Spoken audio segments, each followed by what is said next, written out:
Sir కృష్ణంజలి గారు, జనరల్గా ఏంటంటే పబ్లిక్ పర్సెప్షన్ ఎలా ఉంటుందంటే, ఒకటి ఏదైనా కేసు కనుక అందులోనూ ఒక భారీ కుంభకోణం లాంటిదో లేదంటే కనుక ఒక పెద్ద అవినీతి కేసుకు సంబంధించి హై ప్రొఫైల్ నేమ్స్ అరెస్టులు జరిగి అది ప్రజల్లోకి ప్రజాబాహుళ్యంలోకి బాగా వెళ్ళినప్పుడు ఇది త్వరగా కొలిక్కొచ్చేస్తుంది, అసలు మనం దీని రిజల్ట్స్ అన్నీ కూడా చాలా వేగంగా చూస్తాము, ఇంత పెద్ద ఎత్తున అరెస్టులు జరుగుతున్నాయి, ఇంత పెద్ద ఎత్తున ఎంక్వైరీ జరుగుతుంది దేశవ్యాప్తంగా, అన్ని రాష్ట్రాల్లోనూ కలిపి దాదాపుగా 52-53 మందిని నిందితులుగా చేర్చారు, ఒక పొలిటికల్ పార్టీకి సంబంధించినటువంటి కీలకమైన వ్యక్తులు ఎంపీలతో సహా మంత్రులతో సహా అరెస్టులు జరిగాయి, ఇంత ఓపెన్గా కనపడుతుంది కదా కళ్ళ కట్టినట్లు. ఈవెన్ మనం కూడా సామాన్యులుగా మనం చూసాం కదా, ఏదో సంథింగ్ మతలబు ఉంది ఈ లిక్కర్ విషయంలో, క్వాలిటీ విషయం తీసుకున్నా కానీ ప్రైసింగ్ విషయం తీసుకున్నా కానీ పేమెంట్ విధానం పరంగా చూసినా కానీ మనకే అనేక అనుమానాలు ఉన్నాయి. కాబట్టి ఇవన్నీ కూడా ఖచ్చితంగా జరిగినాయి కాబట్టే ఇంత ఆధారాలతో సహా హై ప్రొఫైల్ అరెస్టులు జరిగినాయి. కాబట్టి త్వరలోనే మనం దీనికి సంబంధించిన ఒక దాని లాజికల్ ఎండింగ్ చూస్తామను అనుకుంటూ ఉంటారు. కానీ ఎంక్వైరీ లేదంటే కనుక దీనికి సంబంధించినటువంటి కోర్టులో ప్రొసీడింగ్స్ ఇదంతా కూడా ఒక పద్ధతి ప్రకారంగా జరగాల్సిన అవసరం ఉంటుంది. ఛార్జ్షీట్లు సబ్మిట్ చేయడమే కాదు, ఆ ఛార్జ్షీట్లో ఉన్న వాటిని కూడా ఆధారాలతో సహా కోర్టుల ముందు 100% పెడితేనే శిక్షలు పడతాయి. ఈవెన్ ఆ శిక్షలు కూడా మళ్ళీ డిఫర్ చేసుకుంటూ మళ్ళీ అప్పీల్కి పెడుతుంటారు. ఇవన్నీ చూస్తుంటాం. ఎప్పుడైతే ఈ ఏపీ లిక్కర్ స్కామ్ కానీ లేదంటే సుప్రీంకోర్టు కాన్స్టిట్యూట్ చేసిన సిట్ పర్యవేక్షణలో జరిగినటువంటి తిరుమల లడ్డు వ్యవహారం కానీ, ఇంకా మాట్లాడితే దాదాపు మనమే మర్చిపోయాం, ఇప్పుడు సడన్గా గుర్తొచ్చింది పరకామణి వ్యవహారం కానీ, ఇవన్నీ కూడా సంచలనాత్మకమైనటువంటి కేసులు. ఏకంగా జాతీయ స్థాయిలో అందరినీ ఆకర్షించి సుప్రీంకోర్టు దాకా వెళ్ళినటువంటి ఈ కేసుల్లో ఏంటి మళ్ళీ మధ్యలో ఏమీ లేదు, అంతా సద్వణిగిపోయింది, వీళ్ళంతా ఒకటేనమాట. అంటే వాళ్ళలో వాళ్ళు ములాఖత్ అయిపోయారనమాట. లేదంటే కనుక ఇదంతా కూడా ఆరోపణల దగ్గరే ఆపేస్తారనుకుంటా. ఎన్ని చూడలేదు మనం దేశంలో, ఎన్ని కుంభకోణాలు చూడలేదు, వాటిలో ఇది కూడా ఒకటి అని చెప్పేసి ఒక నిర్లిప్తతకి ఈవెన్ మనలాంటి వాళ్ళం కూడా గురైనటువంటి సందర్భాలు ఉన్నాయి. ఆ రకంగా మనం కూడా కామెంట్ చేసాము డిబేట్స్లో. కానీ ఏది కూడా అలా ఫుల్ స్టాప్తో ఉండదు. ఇది ఒక కంటిన్యూస్గా అంతర్గతంగా ఎంక్వైరీలు జరుగుతూ ఉంటాయి అని చెప్పేసి నిరూపిస్తూ ఈరోజు మరో కీలకమైనటువంటి అరెస్ట్ జరిగింది. అంతే కదా, మొదట్లో వచ్చేసరికి నిందితులు ఎక్కువ మంది ఉంటారు, అందరూ ట్రేసబుల్ ఉంటారు, టకటక అరెస్టులు జరుగుతాయి. వాళ్ళంతా కూడా నెలల తరబడి జైలులో మగ్గారు. రాజకేశ్ రెడ్డి దగ్గరతో స్టార్ట్ చేస్తే మిథున్ రెడ్డి, చెవిరెడ్డి భాస్కర్ రెడ్డి, ఒక విజయసాయి రెడ్డి మాత్రం ఏదో విజిల్ బ్లోయర్గా A4 A5గా ఉన్నా ఏదో తప్పించుకొని అరెస్ట్ మాత్రం తప్పించుకోగలిగాడు. పూర్తి స్థాయిలో ఆయన ఏదో ఒక అవగాహనకి ఏదో వచ్చినట్టున్నాడు, సహకరిస్తానని చెప్పేసి సంథింగ్ అట్లా. అంతేకాకుండా ఏకంగా CMO ఆఫీసుకి కూడా ఇది తగిలి డైరెక్ట్గా హిట్ అయింది. A31, 32, 33గా అప్పుడు OSDగా ఉన్నటువంటి కృష్ణమోహన్ రెడ్డి కానీ, ధనుంజయ రెడ్డి కానీ, భారతీ సిమెంట్స్లో కీలకమైనటువంటి పదవిలో ఉన్నటువంటి బాలాజీ గోవిందప్ప కానీ, వీళ్ళందరూ కూడా నెలల తరబడి అరెస్ట్ అయ్యి సుప్రీంకోర్టు దాకా కూడా బెయిల్ కోసం వెళ్ళినా నిరాకరించి ఏదో చౌదపు కన్నులొట్టపోయినట్టు చివరాఖరికి bail is a rule, jail is an exception అనే ఒక న్యాయసూత్రం ప్రకారంగా ఏదో టైంలో ఇస్తారు కాబట్టి ఛార్జ్షీట్లు కూడా సబ్మిట్ చేయబడ్డాయి కాబట్టి చాలామందికి బెయిల్ వచ్చినాయి. But at the same time దాని సప్లిమెంటరీ స్కామ్ ఇంకొకటి దానికి లింక్ అయ్యి ఉంది కదా, అది లిక్కర్ ట్రాన్స్పోర్ట్ స్కామ్. దాంట్లో మళ్ళీ అదే కీలకమైనటువంటి వ్యక్తులు కొంతమంది అరెస్ట్ అయ్యారు.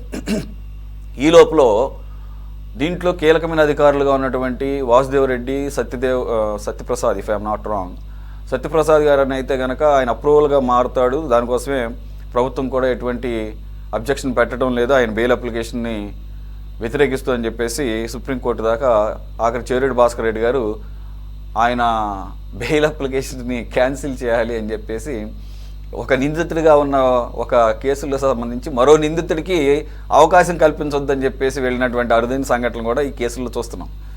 ఈరోజు ఏనైన్ కిరణ్ కుమార్ రెడ్డిని అరెస్ట్ చేయడాన్ని ఎలా చూడాలి సార్? ఇది 2024 నవంబర్ నుంచి అతను స్కైవింగ్ ఆఫ్ అంటే అప్స్కాండింగ్లో ఉన్నాడు, పరారీలో ఉన్నాడు, విదేశాల్లో ఉన్నాడు. కాబట్టి మేము పట్టుకోవడానికి ఇంత టైం పట్టిందని చెప్పేసి ఇక్కడ పోలీసులు సమర్థించుకున్నా ఇప్పుడు వాళ్ళకై వాళ్ళు వస్తే కానీ ఎంత ఇంటర్నేషనల్ లెవెల్లో లుకౌట్ సర్క్యులర్ జారీ అయినా వాళ్ళకై వాళ్ళు వచ్చి దొరికిపోతే తప్ప అరెస్ట్ అయినటువంటి పరిస్థితిని ఎలా చూడాలి?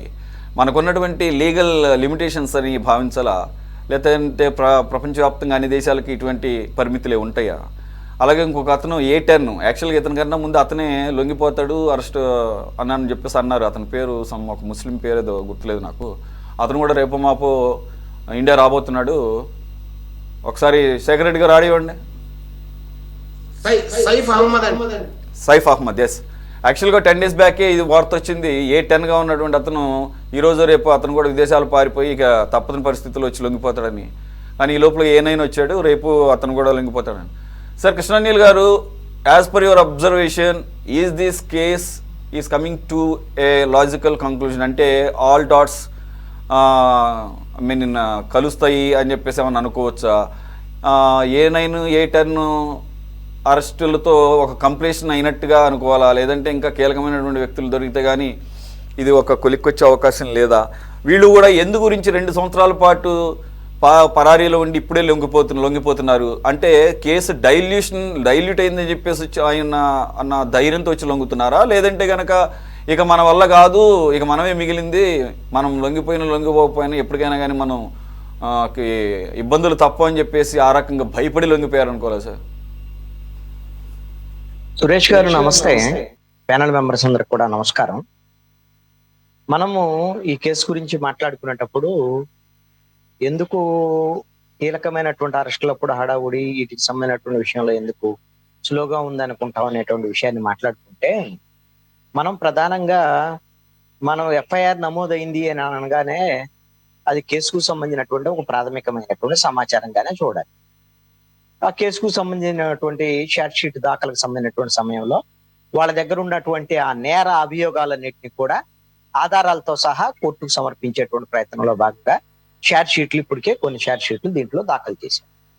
అయితే ఈ షార్ట్ షీట్లో దాఖలు చేసినటువంటి నేర అభియోగాలకు సంబంధించినటువంటి విషయంలో అందుకు అనుగుణంగా కావలసినటువంటి సాక్ష్యాధారాలని కోర్టుకు చూపించేటువంటి ప్రయత్నంలో భాగంగా ఒక్కొక్క ఆధారానికి సంబంధించినటువంటి అన్ని అంశాలని ఒక్క ఇటుక పేర్చినట్టుగా బిల్డింగ్ కట్టడానికి ఏ విధంగా అయితే మనం ఒక ఇటుక పేర్చేటువంటి ప్రయత్నం జరిగిద్దో అదే తరహాలో నేరారోపణలకు సంబంధించినటువంటి కేసు దర్యాప్తు కూడా జరిగేటువంటి విధానం ఉంటుంది.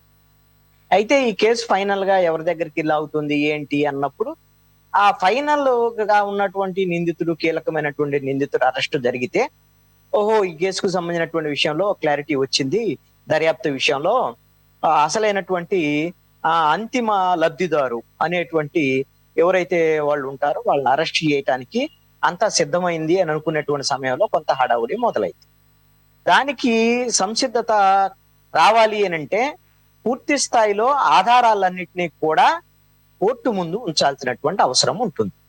అలాగా కోర్టు ముందు ఉంచకుండా అరెస్టులు కింద జరిగితే ఈ అంతిమ లబ్ధిదారు అనేటువంటి విషయం అంటే వీళ్ళు ఎవరుంటారు? ఫైనల్ గా పొలిటికల్ లీడర్స్ ఏముంటారు? ప్రభుత్వాలు ఉన్నప్పుడే కదా, ఆ ప్రభుత్వాల్లో అధికారాన్ని అడ్డం పెట్టుకొని కుంభకోణాలు చేసేటువంటి వ్యవహారం ఉన్నప్పుడు ఆయా రాజకీయ పార్టీలకు సంబంధించినటువంటి నాయకులు ఉంటారు. కాబట్టి ఆ నాయకుల యొక్క ప్రభావము, వాళ్ళ యొక్క పలుకుబడి, వాళ్ళ రాజకీయ పరమైనటువంటి వ్యూహాలు, ఎత్తుగడలు ఇవన్నీ కూడా అన్ని పనిచేస్తూ ఉంటాయి. మరి ఈ కేసులో ఇప్పుడు A9 అరెస్టు, A10 అరెస్టు, వీళ్ళకి సంబంధించినటువంటి విషయంలో ఎందుకు వీళ్ళు వచ్చి ఇప్పుడు లొంగిపోతున్నారు, మరి వాళ్ళని ఏమి వెళ్ళి అరెస్ట్ చేయటం లేదు కదా అంటే వాళ్ళు వచ్చేటువంటి విధంగా చేయటం అన్నమాట. ఆల్రెడీ వాళ్ళు అరెస్ట్ అయ్యేటువంటి విధంగా ఏదైతే ఏ దేశాల్లో ఉన్నారో ఆ దేశానికి సంబంధించినటువంటి వీళ్ళకి సమాచారం ఉన్నప్పటికీ వీళ్ళు వెళ్ళి తీసుకొచ్చేటువంటి ప్రయత్నం కాకుండా ఈ ఎక్స్ట్రాక్షన్ ట్రీటీ ఏదైతే ఆ దేశంతో నేరాలకు సంబంధించినటువంటి ఎవరైతే నేరస్తుల అప్పగింత ఒప్పందం, మనకు ఆ దేశాలకు సంబంధించినటువంటి దాంట్లో మనకు సంబంధించినటువంటి కేసుల్లో ఎవరైనా నిందితులు ఉంటే వాళ్ళని తీసుకొని రావటం కోసం ఆ మన ఆ ఏదైతే ఆ కేంద్ర ప్రభుత్వం నుంచి నోడల్ ఏజెన్సీ ద్వారాగా మనం అలాంటి ప్రయత్నం చేస్తాం. అలాంటి ఈ విధంగా అరెస్ట్ చేసి తీసుకురావడం అనేది మరి కొంత ప్రాసెస్ తో కూడుకున్నటువంటి వ్యవహారం. ఆటోమేటిక్ గా ఆ దేశానికి మనం సమాచారం ఇచ్చినప్పుడు వాళ్ళకి ఎలాగో నిందితులు కాదు, ఆ విధమైనటువంటి సమాచారం వెళ్తుంది, ఎలాగో మన కోసం వస్తారు, అరెస్ట్ చేయటం అనేటువంటిది పక్క ఈ కేసులో చాలా లోతుగా దర్యాప్తు జరుగుతుంది అనేటువంటి నేపథ్యంలో ఖచ్చితంగా వాళ్ళు ఇక్కడికి వచ్చి లొంగిపోతే త్వరితగతిన వాళ్ళకి బెయిల్ రావటానికి అవకాశం ఉంటుంది. లొంగుబాటుకను అరెస్ట్ కి రెండింటి మధ్య కొంత డిఫరెన్స్ ఉంటుంది కాబట్టి బెయిల్ కు సంబంధించినటువంటి విషయంలో కూడా ఎస్ మేమే వచ్చి లొంగిపోయాము, మేము విచారణ కూడా సహకరిస్తాం, మాకు బెయిల్ ఇవ్వండి అని అంటే కొద్ది తక్కువ సమయంలో వాళ్ళకి బెయిల్ రావడానికి కూడా అవకాశాలు ఉంటాయి. అందుకని అరెస్ట్ అనివార్యమైనటువంటి ఉన్నటువంటి పరిస్థితుల్లోనే ఇప్పుడు మిగిలిపోయినటువంటి నిందితులు భారతదేశానికి వచ్చి లొంగిపోయేటువంటి ప్రయత్నం జరుగుతోంది. అంటే పొగబెట్టారు ఆల్రెడీ, ఎక్కడెక్కడ ఉన్నారో కలుగుల్లో దక్కున్నటువంటి అన్ని ఎలుకలకి పొగ తగులుతుంది, అందరూ వచ్చేస్తున్నారు. రెండో పక్కన ఏం జరుగుతుంది ఈ కేసుకు సంబంధించినటువంటి విషయంలో, ఇంకొక వైపున సిట్ దర్యాప్తు మన వైపున జరుగుతుంది. ఇక్కడ ఈ సిట్ కేసులోనే వీళ్ళు A19 వీళ్ళకి సంబంధించినటువంటి వ్యవహారం, వీళ్ళ అరెస్ట్ లో ఇంకొక వైపున ఎన్ఫోర్స్మెంట్ డైరెక్టరేట్ కూడా విచారణ జరుపుతున్నటువంటి విషయం మనం చూసాం. ఇవి ఎన్ఫోర్స్మెంట్ డైరెక్టరేట్ ఈ సిట్ లో ఎవరైతే నిందితులు ఉన్నారో ఆ నిందితులు ఇప్పటికే విచారణ ఎదుర్కొని ఉన్నారో సిట్ దగ్గర సమాచారం, ప్రాథమికమైనటువంటి సమాచారాన్ని ఈడీ తీసుకొని ఆ సమాచారం కాకుండా అదనంగా ఎక్కడైతే ఆంధ్రప్రదేశ్ లో అదే విధంగా ఇతర రాష్ట్రాల్లో ఈ ఆంధ్రప్రదేశ్ లో జరిగినటువంటి కుంభకోణానికి సంబంధించినటువంటి ఈ డబ్బులకు సంబంధించినటువంటి ట్రాన్సాక్షన్స్ ఎక్కడెక్కడ జరిగాయి, అవి ఇతర రాష్ట్రాల లేకపోతే ఇతర దేశాల ఈ మనీ ట్రాన్సాక్షన్ అంటే ఆర్థిక లావాదేవీలు మనీ లాండరింగ్ పరిధిలోకి ఏమొస్తాయి, అదే విధంగా సూట్ కేస్ కంపెనీలు ఎక్కడ పెట్టారు ఏంటి, దీంట్లో పాత్రదారులు ఏంటి. ఇప్పుడు కసిరెడ్డి రాజశేఖర రెడ్డికి ఈ సూట్ కేస్ కంపెనీలు తయారు చేసేటువంటి వ్యవహారంలో ఇతను కిరణ్ కుమార్ రెడ్డి ఇప్పుడు ఏనైనాగా ఇప్పుడు అరెస్ట్ అయినటువంటి వ్యక్తి, అతను కీలకమైనటువంటి నిందితుడుగా ఉన్నాడు. ఇలాగా మొత్తము ఈడీకి సంబంధించినటువంటి మనీ లాండరింగ్ సంబంధించినటువంటి దర్యాప్తు జరుగుతున్నటువంటి పరిస్థితి ఉంది. ఈడీ అరెస్ట్ చేసినటువంటి వాళ్ళని మళ్ళీ సిట్ కూడా వాళ్ళని కస్టడీలోకి తీసుకొని వాళ్ళ దగ్గర నుంచి ఇంకా ఏమైనా అదనపు సమాచారం తీసుకునేటువంటి ప్రయత్నం కూడా ఇక్కడ చేస్తున్నటువంటి పరిస్థితి ఉంది. అయితే ఇప్పుడు మనీ లాండరింగ్ సంబంధించినటువంటి వ్యవహారం ఇవన్నీ ఈడీ దర్యాప్తు జరుపుతుంటే అసలు ఈ కుంభకోణానికి సంబంధించినటువంటి వ్యవహారం ఇప్పటి వరకు ప్రాథమికంగా జరిగినటువంటి అన్ని అంశాల మీద అన్ని కోణాల్లో సిట్ దర్యాప్తు చేసి ఛార్జ్ షీట్లు కూడా దాఖలు చేసి ఉంది. ఈ కేసులో ఇప్పుడు ట్రాన్స్పోర్ట్ కు సంబంధించినటువంటి కుంభకోణానికి సంబంధించినటువంటి వ్యవహారంలో మొన్న మాజీ మంత్రి కారుమూరి నాగేశ్వరరావు, ఆయన కుమారుడు సునీల్ వీళ్ళని అరెస్టులకు సంబంధించినటువంటి వ్యవహారము చూసాం మనం. ఇంకా ఈ కేసులో ఏదైతే ట్రాన్స్పోర్ట్ కు సంబంధించినటువంటి వ్యవహారంలో నాకు తెలిసి 12 మంది దీంట్లో ఈ ట్రాన్స్పోర్ట్ కుంభకోణానికి సంబంధించినటువంటి దాంట్లో సపరేట్ గా దాంట్లో నేరారోపణలు ఎదుర్కొన్నటువంటి వాళ్ళు ఉన్నారు. ఇది ఎన్ఫోర్స్మెంట్ డైరెక్టరేట్ కాకుండా సిట్ సంబంధించినటువంటి దర్యాప్తులో వచ్చినటువంటి అంశాల్లో సిట్ ఏ బేస్ గా జరిపింది, మన విజిలెన్స్ ఎన్ఫోర్స్మెంట్ సంబంధించినటువంటి ఆ విజిలెన్స్ ఎన్ఫోర్స్మెంట్ ఒక నివేదిక ఇచ్చింది ఆంధ్రప్రదేశ్ ప్రభుత్వానికి. దాన్ని ఆంధ్రప్రదేశ్ పోలీస్ శాఖ పంపింది, దాన్ని సిట్ దాన్ని తీసుకుంది పరిగణలోకి. దాంట్లో అంబటి రాంబాబుతో సహా వైఎస్ఆర్ కాంగ్రెస్ పార్టీకి సంబంధించినటువంటి మాజీ మంత్రులు 12 మంది ఉన్నారు. ఇంకా కీలకమైనటువంటి నాయకులు అంటే వాళ్ళు మాజీ మంత్రులు, మాజీ ఎమ్మెల్యేలు. అంటే ఇది ఏమిటి అని అంటే ఈ లిక్కర్ స్కామ్ కి సంబంధించినటువంటి దాంట్లో మొత్తము జగన్మోహన్ రెడ్డి ముఖ్యమంత్రిగా ఉండి జగన్మోహన్ రెడ్డి చుట్టూ ఉన్నటువంటి మిథున్ రెడ్డి, అదే విధంగా చెవిరెడ్డి భాస్కర్ రెడ్డి, అదే విధంగా కసిరెడ్డి రాజశేఖర్ రెడ్డి, వీళ్ళు ఏ విధంగా అయితే తన కోటరీలో ఉన్నటువంటి 5-6 మినహా మిగతా వాళ్ళకి ఇదంతా వీళ్ళే జగన్మోహన్ రెడ్డి తీసుకుంటున్నాడు, జగన్మోహన్ రెడ్డి ఇసుకకు సంబంధించి ఒక కంపెనీ పెట్టించాడు, చెన్నై కంపెనీ పేరుతో పెట్టుకొని ఫైనల్ గా జగన్మోహన్ రెడ్డికే వెళ్తున్నాయి. మరి మైనింగ్ అంతా కూడా పెద్దిరెడ్డి రామచంద్రారెడ్డి వీళ్ళకి వెళ్తున్నాయి. మరి కొన్నేమో వైవి సుబ్బారెడ్డి కొడుకు వెళ్తున్నటువంటి పరిస్థితి ఉంది. అదే విధంగా మరి లిక్కర్ కి సంబంధించినటువంటి దాంట్లో కూడా జగన్మోహన్ రెడ్డి చుట్టూ ఉన్నటువంటి వాళ్ళ దాని చుట్టూ వెళ్తుంది అనేటువంటి దాని మీద ఈ కేసుల్లో ప్రధానమైనటువంటి వచ్చిన ఆరోపణ నేపథ్యంలో అప్పుడు జరిగినటువంటి అంశం ఏంటంటే, ఈ ట్రాన్స్పోర్ట్ కు సంబంధించినటువంటి అంశము తర్వాత కనిపెట్టాడు జగన్మోహన్ రెడ్డి. అయ్యో ఇది మొత్తం మనమే చేసుకుంటుంటే నా చుట్టూ మొత్తం ఇది కేంద్రీకృతంగా ఈ అవినీతి జరుగుతున్న నేపథ్యంలో వైఎస్ఆర్ కాంగ్రెస్ అంటే ప్రభుత్వంలో ఉండే కొంతమంది బలమైనటువంటి అన్ని ప్రాంతాలకు సంబంధించినటువంటి నాయకులు వాళ్ళు అసంతృప్తిగా ఉన్నారు. మరి మన వాటాలు లేకుండా ఇంత అప్రజాస్వామికంగా జగన్మోహన్ రెడ్డి వ్యవహరిస్తున్నారు అని వాళ్ళలో అసంతృప్తి వచ్చినటువంటి నేపథ్యంలో కొత్తది కనిపెట్టాడు జగన్మోహన్ రెడ్డి ఈ ట్రాన్స్పోర్ట్ కు సంబంధించినటువంటి కుంభకోణం.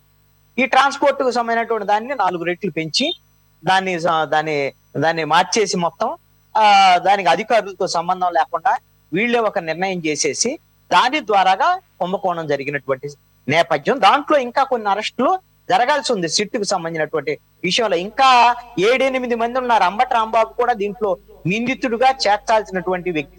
అందుకని ఇంకా కీలకమైనటువంటి ఇంకొక కోణం ఉందండి. ఆ ఇంకొక కోణం ఏంటి అనంటే, అసలు ఎవరైతే మద్యం తయారీ కంపెనీలు ఉన్నాయో, మద్యం తయారీ కంపెనీలు 9 కంపెనీల నుంచి ప్రధానమైనటువంటి డిస్టిలరీస్, ఆ 9 కంపెనీల్లో సుమారుగా 3-4 కంపెనీలు ఏది విజయసాయి రెడ్డి, చెవిరెడ్డి భాస్కర్ రెడ్డి, అదే విధంగా మిథున్ రెడ్డి వీళ్ళకి సంబంధించిన జగన్మోహన్ రెడ్డికి అత్యంత సన్నిహితులుగా ఉన్నటువంటి 4 కంపెనీల నుంచే సుమారుగా 55-60% వాళ్ళ దగ్గర నుంచి మద్యం కొనుగోళ్లు అనేటువంటిది ప్రభుత్వానికి సంబంధించినటువంటి మద్యం దుకాణాలకు జరిగింది. దీని వెనక ఎంత చేతులు మారాయి, దీని వెనక ఉన్నటువంటి కుంభకోణం ఏంటి, దీనికి సంబంధించినటువంటి అంశంలో కూడా దర్యాప్తుకు సంబంధించినటువంటి కీలకమైనటువంటి కొన్ని కోణాలు ఇంకా సిట్టుకు సంబంధించినటువంటి దాంట్లో దర్యాప్తుకు సంబంధించినటువంటి అంశంలో రావాల్సి ఉంది. ఇది కాకుండా ఏంటి అనంటే, ఎక్కడైతే సిట్టు దర్యాప్తుకు సంబంధించి షార్ట్ షీట్ లో వచ్చినటువంటి పేర్లు ఉన్నాయో ఇంకా డాట్స్ కనెక్టివిటీ అంటే జగన్మోహన్ రెడ్డి ఈ కేసుల్లో జగన్మోహన్ రెడ్డి పేరుంది, జగన్మోహన్ రెడ్డి ప్రస్తావన ఉంది షార్ట్ షీట్ లో. జగన్మోహన్ రెడ్డి పాత్ర అంటే ముఖ్యమంత్రిగా కేవలం ఇప్పటి వరకు అధికారుల పాత్రకు సంబంధించినటువంటి విషయంలో మాత్రమే ఆధారాలను సేకరించి చార్జ్ షీట్ లో పేర్కొనటం జరిగింది. మరి ఈ అధికారులు వాళ్ళు లంచాలు తీసుకోవటం కోసం మాత్రమే, ఆ లంచాల కోసమే ఇలా ఈ విధమైనటువంటి అక్రమాలకు పాల్పడ్డటువంటి పరిస్థితి అయితే సాధారణంగా జరిగేటువంటి వ్యవహారం కాదు. అంటే ప్రభుత్వంలో ఉండేటువంటి ముఖ్యమంత్రి, ఎందుకంటే అప్పుడు ఉన్నటువంటి ఎక్సైజ్ శాఖ మంత్రి ఆయన పాత్రధారి కూడా కాదు, ఆయన ప్రమేయం కూడా లేదు.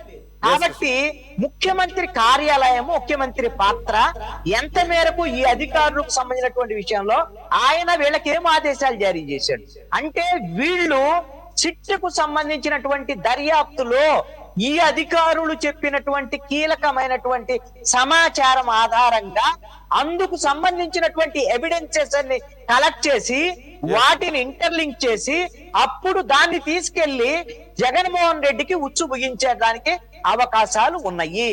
అందుకు సంబంధించినటువంటి ప్రణాళిక ఎన్ఫోర్స్మెంట్ డైరెక్టరేట్ నుంచి జరుగుతుంది అని చెప్పేసి నేను అనుకుంటున్నాను. అయితే ఫైనల్ గా నేను ఒక్క మాట చెప్తానండి. ఇక్కడ మీరు ఇందాక ఒక అనుమానం వ్యక్తం చేశారు, ఒకటే ఫైనల్ గా దీంట్లో కీలకమైనటువంటి అంశం అదేంటి అనంటే, లడ్డూ కేసు మరి ఏమైంది, అయిపోయింది కదా కేసు అనేటువంటి మీరు ప్రస్తావన చేశారు. నిజం కూడా జనంలో ఉన్నటువంటి మాట ఇది.